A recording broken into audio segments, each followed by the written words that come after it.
নমস্কাৰ সময় ছাত্ৰছাত্ৰীক স্বাগতম জনাইছোঁ। আজি হৈ যোৱা অসমীয়াৰ যি প্ৰশ্নকাকত আহিছিলে মেট্ৰিকত তাৰ প্ৰশ্নকাকতখন মই লৈ আহিছোঁ তোমালোকৰ মাজলৈ। ইয়াতে যিকেইটা 1 নম্বৰীয়া প্ৰশ্ন আছে বা যিখিনি ব্যাকৰণ আছে সেই ব্যাকৰণৰ প্ৰশ্নখিনি যিখিনি মই আছে সেইখিনি আলোচনা কৰিম। তো তোমালোকে ভিডিঅ'টো শেষলৈ চাবা। যিহেতু দীঘলীয়া প্ৰশ্নখিনি ক'লে বহুত দীঘলীয়া হ'ব বা এনেকৈ ক'লে তোমালোকৰ সুবিধা হ'ব, গতিকে মই অকল 1 নম্বৰীয়া প্ৰশ্নখিনি কৈ দিম আৰু গ্ৰামাৰখিনি কৈ দিম তোমালোকক। তো ভিডিঅ'টো শেষলৈ চাবা আৰু কিমান নম্বৰ পাবা কোনে সেইটো কমেণ্ট যোগে জনাবা। তো প্ৰথম প্ৰশ্নটো দিছে 1 নম্বৰীয়া প্ৰশ্ন, দশম শ্ৰেণীৰ শ্ৰেণীকোঠাত সোমোৱা শ্ৰেণী শিক্ষকগৰাকীৰ নাম কি আছিলে? তো এইটো উত্তৰটো হ'ব কি? প্ৰকাশ গোস্বামী। আমি জানোৱেই এইটো সহজ প্ৰশ্ন। নেক্সট খ নম্বৰটো দিছে কি? ফ্ৰম ভলগা টু গংগা কাৰ ৰচনা? এইখন কোনে ৰচনা কৰিছিল সুধিছে। এইটো হ'ল কি? ৰাহুল সাংকৃত্যায়ন। তো খ নম্বৰটো উত্তৰ ৰাহুল সাংকৃত্যায়ন। নেক্সট 2 নম্বৰটো দিছে 3টা প্ৰশ্ন দিয়া আছে, যিকোনো 2টা লিখিব দিছে। তো অসমীয়া জনগোষ্ঠীৰ ধাৰকসকল কোন সুধিছে। তো এইটো আমি জানোৱেই যে অসমীয়া জনগোষ্ঠীৰ ধাৰকসকল হ'ল চুতীয়া, কোচ, মেচ, ডিমাচা, দেউৰী, মিচিং, বড়ো, তিৱা, কাৰ্বি আদি যিসকল অনাৰ্য আছিলে সেই অনাৰ্যসকল। নেক্সট খ নম্বৰটো সৰ্বপল্লী ৰাধাকৃষ্ণনৰ বিষয়ে চমুটোকা লিখিব দিছে। বা গ নম্বৰটো দিছে এই উক্তিটো দিয়া আছে, এই উক্তিটো কোনে সুধিছিল? তো কোনে সুধিছিল? এইটো প্ৰীতমে সুধিছিল। আৰু তাৰ উত্তৰত শিক্ষকজনে কি উত্তৰ দিছিলে সেইটো তোমালোকে বহলাই লিখি দিলে 2 নম্বৰটো হৈ যাব। নেক্সট 3 নম্বৰটো 2টা আকৌ প্ৰশ্ন দিয়া আছে, ইয়াৰ পৰা যিকোনো 2টা এটা লিখিব লাগে। আৰু এইটো 4 নম্বৰীয়া যিটো দীঘলীয়া হ'ব, গতিকে মই এইটো আৰু উত্তৰটো কৰি নাথাকোঁ। নেক্সট 4 নম্বৰ প্ৰশ্নটো চোৱা যে ক নম্বৰটো কি দিছে? কুঁৱলীয়ে প্ৰথমে কালৈ ইমেইল কৰিছিল? এইটো কালৈ ইমেইল কৰিছিল? তাইৰ যি অন্তৰংগ বান্ধৱী আছিল চেৰণলৈ, তাইলৈ কি কৰিছিল? মেইল কৰিছিল প্ৰথমটো। আৰু খ নম্বৰটো কি? অৰুণিমা সিনহা কোনবিধ খেলত দক্ষতা আছিলে? তো এইটো হ'ব কি? ভলীবল। তো 4 নম্বৰটো হৈ গ'ল। 5 নম্বৰটো দিছে আটাইৰে মুখবোৰ শুকাই টেমি যেন হৈছে। এইটো কাৰ কি কাৰণত মুখ শুকাই টেমি যেন হৈছে সুধিছে। তো কাৰ হৈছিলে মই কৈ দিছোঁ, সেইটো হ'ল কি? ৰজাৰ সৰু পুত্ৰ আৰু কোন আছিলে? পত্নীসকলৰ। আৰু কি কাৰণত হৈছিলে তোমালোকে সেইটো অলপ লিখিব লাগিব, যিহেতু 3টা কাৰণ আছিলে। তো সেইটো তোমালোকে লিখিছা। নেক্সট 6 নম্বৰটো আহিলে আমাৰ 2টা প্ৰশ্ন দিয়া আছে, দীঘলীয়াকৈ লিখিব লাগে, 4 নম্বৰীয়া প্ৰশ্ন, গতিকে এইটো মই আৰু উত্তৰটো কৰি নাথাকোঁ। 7 নম্বৰটো চোৱা 1 নম্বৰীয়া প্ৰশ্ন দিছে যে পাহিৰ ককায়েকৰ নাম কি? তো পাহিৰ ককায়েকৰ নাম কি আছিলে? পল। আৰু খ নম্বৰটো দিছে কি? লেখকে বুশ্বেৰত কি আছে বুলি শুনিছে? তাত কি আছিলে? নিউক্লিয়াৰ ৰিয়েক্টৰ আছিলে, গতিকে খ নম্বৰটো উত্তৰ নিউক্লিয়াৰ ৰিয়েক্টৰ। নেক্সট 8 নম্বৰটো দিছে যে কি? এটা তেহৰানৰ প্ৰাকৃতিক অৱস্থাৰ বিষয়ে লিখিব দিছে। তো এইটো তোমালোকৰ কিতাপত ধুনীয়াকৈ লিখাই আছে। তো 9 নম্বৰটো সেই একে নিচিনা দুটা প্ৰশ্ন দিছে, ইয়াৰ পৰা যিকোনো এটা লিখিব লাগে। আৰু এইটো দীঘলীয়া প্ৰশ্ন, যিহেতু 3 নম্বৰীয়া হয়, গতিকে ইয়াৰ উত্তৰটো আৰু মই কৈ নাথাকোঁ এতিয়া। 10 নম্বৰটো চোৱা 1 নম্বৰীয়া প্ৰশ্ন যে মোহ পাশ মানে কি? মোহ পাশ মানে হ'ল মায়াৰ বন্ধন, আৰু যিটো মায়াৰ বন্ধন যিটো। আৰু খ নম্বৰটো কি? জিকিৰৰ ৰচক কোন? জিকিৰৰ ৰচক আছিলে আজান ফকীৰ, বা তেওঁৰ সম্পূৰ্ণ নামটো কি আছিলে? হজৰত শ্বাহ মিৰাণ। তো নেক্সট 11 নম্বৰটো চোৱা বৰগীতৰ 4টা লক্ষণ লিখিব দিছে। তো বৰগীতৰ 4টা লক্ষণটো সহজেই হয় যে বৰগীতসমূহ ব্ৰজাৱলী ভাষাত লিখা হ'ব লাগিব, বা শংকৰদেৱে বা মাধৱদেৱে লিখা হ'ব লাগিব, আৰু কি আছিলে? শ্ৰীকৃষ্ণৰ গুণ গৰিমা কৰা হ'ব লাগিব। এনেকৈ 4টা লক্ষণ তোমালোকে লিখিলে এইটো হৈ যাব। নেক্সট আহিলে আমাৰ 12 নম্বৰটো চোৱা, এইটো হ'ল আমাক ভাৱ বিশ্লেষণ কৰিব দিছে 3 নম্বৰীয়া প্ৰশ্ন যিহেতু, গতিকে তোমালোকে এইটো আৰু কৰি নাথাকোঁ মই ইয়াতে। নেক্সট 13 নম্বৰটো চোৱা 1 নম্বৰীয়া প্ৰশ্ন দিছে যে জল, স্থল আৰু ক'ত দেৱতাৰ অভিযান চলিছে? ক'ত চলিছিলে? আৰু মহাকাশত বা অন্তৰীক্ষত আছিলে, গতিকে ক নম্বৰটো উত্তৰ মহাকাশ বা অন্তৰীক্ষ। খ নম্বৰটো দিছে অসমীয়াসকলে কিহেৰে তৈয়াৰী পেঁপা বজাইছিল? সেইটো আছিলে কি? মহৰ শিঙৰে যিটো পেঁপা বজায়, মহৰ শিঙেৰে যিটো তৈয়াৰ কৰে পেঁপা, সেইটো বজাইছিলে, গতিকে উত্তৰটো হ'ব কি? মহৰ শিঙৰে তৈয়াৰী পেঁপা।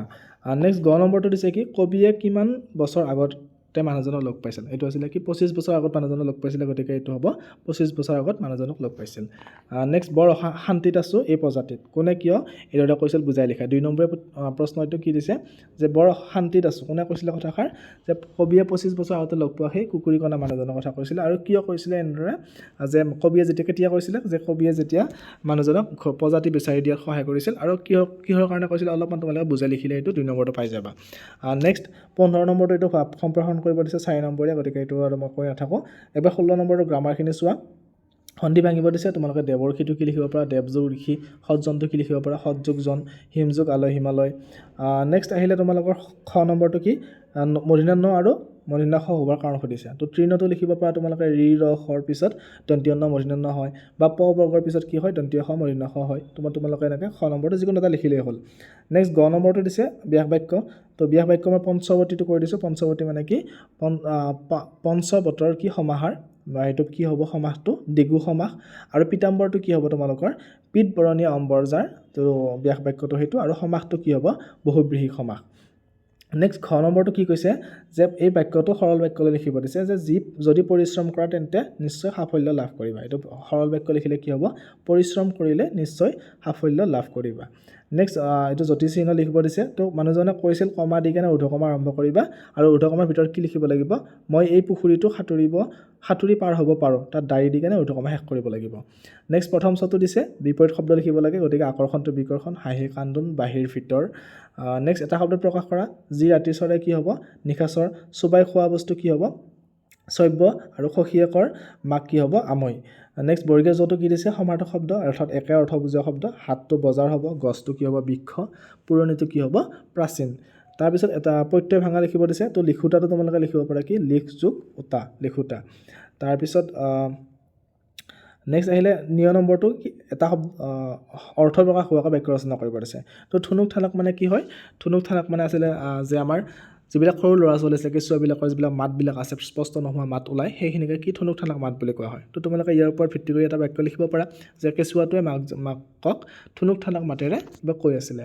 বা চুকৰ ভেকুলি মানে কি লুকাই থকাটো বা থোদৰ পচলা মানে কি আছিলে এলেহুৱা মানুহ তো সেইটো হিচাপত তোমালোকে তাৰ বাক্য ৰচনা কৰিব পাৰিবা নেক্সট ভাৱ সম্প্ৰসাৰণ কৰিব দিছে চুৰ গ'লে বুদ্ধি বৰষুণ গ'লে জাপি ইয়াৰে তিনিটা প্ৰশ্ন দিয়া আছে তাৰ পৰা যিকোনো এটা লিখিলে হৈ গ'ল আবেদন লিখিব দিছে আৰু এটা ৰিপৰ্ট লিখিব দিছে গতিকে এই তিনিটাৰ ভিতৰত যিকোনো এটা লিখিলে হ'ল 4 নম্বৰ আছে ইয়াতে তাৰপিছত ৰচনা একদম সহজ আহিছে কমন ৰচনা তোমাৰ প্ৰিয় সাহিত্যিক বা বৃত্তিমূলক শিক্ষা যিটো ভকেশ্যনেল যিটো এডুকেশ্যন আছে বা তাৰপিছত গ্ৰন্থমেলাৰ ওপৰত লিখা আহিছে গতিকে ৰচনা কমনেই হয় তোমালোকৰ প্ৰিয় সাহিত্যিকখন মেক্সিমামে লিখিছে এইখনেই নেক্সট 19 নম্বৰ 20 নম্বৰ এইখিনি দীঘলীয়া প্ৰশ্ন গতিকে মই আলোচনা কৰি নাথাকোঁ নেক্সট 21 নম্বৰটো এইটো দিয়া আছে গদ্যাংশ ইয়াৰ মূল ভাৱটো লিখিব লাগে যে আমাৰ সমাজত সাহিত্যৰ অৱদান কি বা সাহিত্য থাকিলে আমাৰ সমাজত বা কোনো এটা জাতিৰ কি হয় সাহিত্য যদি চহকী হয় তেনেহ'লে কি হয় জাতিটো উন্নত হয় বা আগৰ ফৰাচী দেশৰ যি যেতিয়া মানুহবিলাকৰ ওপৰত অত্যাচাৰ চলিছিল সেই অত্যাচাৰৰ ওপৰত কি কৰিছিল ফৰাচী সাহিত্যিকবিলাকে লিখিছিল আৰু সেইবিলাক বুৰঞ্জীত লিখা আছে এইখিনি বস্তু তোমালোকে বহলাই অলপমান